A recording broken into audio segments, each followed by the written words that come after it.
Hey, this is Dr. Bob Evans. I am licensed in the state of Florida as a school psychologist.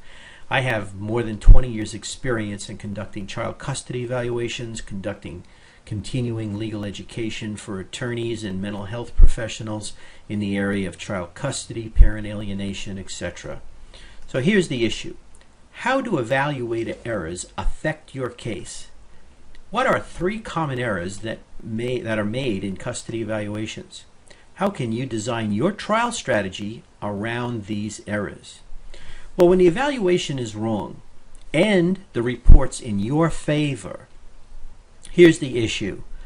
If an evaluator has committed errors of omission and commission, and these errors come to light, the court may either give very little weight to that evaluation or may dismiss that evaluation entirely, leaving you with a lot of room to catch up in terms of your case.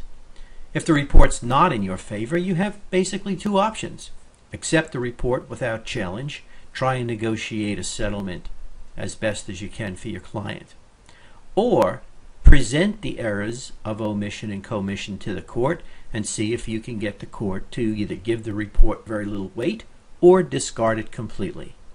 Look, in either case, the court is given misinformation regarding the facts in this case, and in that particular instance, the child's best interests are not being considered. That's the concern. So let's look at some common errors. We have evaluator bias, inappropriate use of tests, and a failure to follow professional guidelines. Let's look at each of these briefly. Evaluator bias usually operates on an unconscious level. The evaluator isn't aware that they're filtering information, if you will, that kind of conforms to their own opinions and hypotheses about the case and the facts in the case. These evaluations frequently are very emotionally upsetting.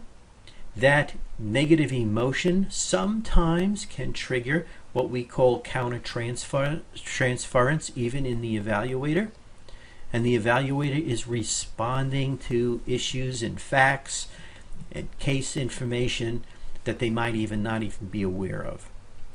So, evaluator tends to seek out information and data that only supports their hypothesis. They don't probe, they don't dig, they don't find alternative hypotheses. The evaluator fails to seek out data that would disconfirm hypotheses. Again, the evaluator doesn't probe or dig or find collateral sources of information to either confirm or disconfirm hypotheses. They basically have made a decision and they're going forward with their decision.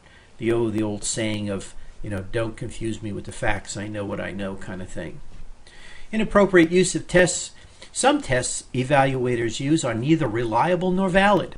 Let's talk about that briefly. Reliability means to be able to get the same results or similar results if the same person took that test.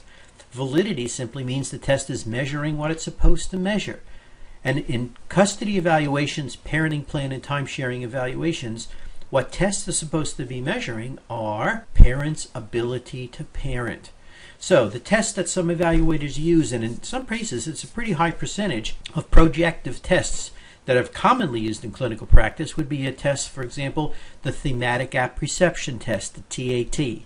Even the author of the test says, hey, this test really isn't reliable because the interpretation of the results are so subjective and they're left for individual interpretation. That type of test will not meet the strict standards to be used as evidence in a forensic case. Some tests are reliable and valid, but they're inappropriate. For example, the Wechsler Intelligence Test series. Basically, a very reliable tests, very valid tests, valid in the sense that they measure academic performance. There's the rub. In custody evaluations, we're looking at parenting ability, not academic performance. So we will find cases where some of the litigants are medical doctors. They may even be attorneys in a custody dispute, and the evaluator administers an intelligence test. Very inappropriate. The other piece to this is that there is virtually no literature research to suggest that there's a correlation between intelligence and parenting ability. The problem, in my opinion, stems from training. Most people who are conducting custody evaluations are clinicians. They are therapists. They do not have an adequate forensic training background. So what happens is they use instruments that they're familiar with, that have served them in their clinical practice, and could have very well served them very, very well. Problem is, those instruments, many of those instruments, do not meet the strict standards to be included in forensic cases. Many times we're going to find evaluators are not following professional guidelines.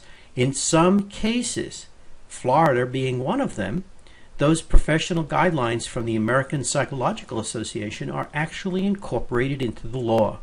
So if an evaluator is not following the guidelines, they're not following the law. A big issue in virtually every profession's guidelines is the concept of a dual role. If an individual is appointed as a custody evaluator, that is their sole role. They can do no other function in a case relative to the litigants. However, many evaluators will be found to give specific recommendations directly to the litigants.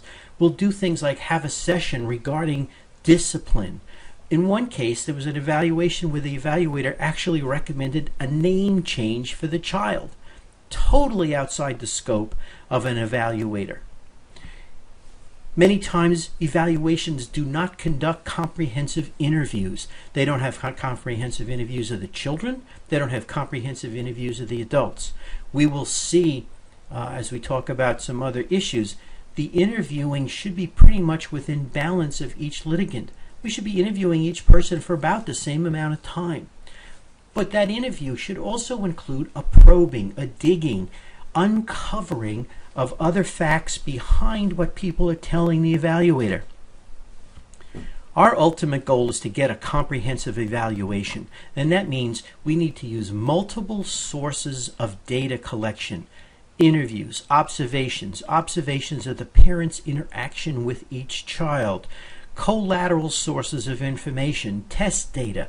All of that collection of information and data go into a very comprehensive report. Many times you will see large segments of that comprehensiveness missing from an evaluation. When we know that there are some errors of omission and commission, we might be able to design a trial strategy. For example, we're going to cross-examine the evaluator. Well, we cross-examine the evaluator, but we also highlight, if you will, the strengths and the weaknesses of the evaluation, not just focusing on the weaknesses. There's a lot of credibility to be gained when you look at both strengths and weaknesses.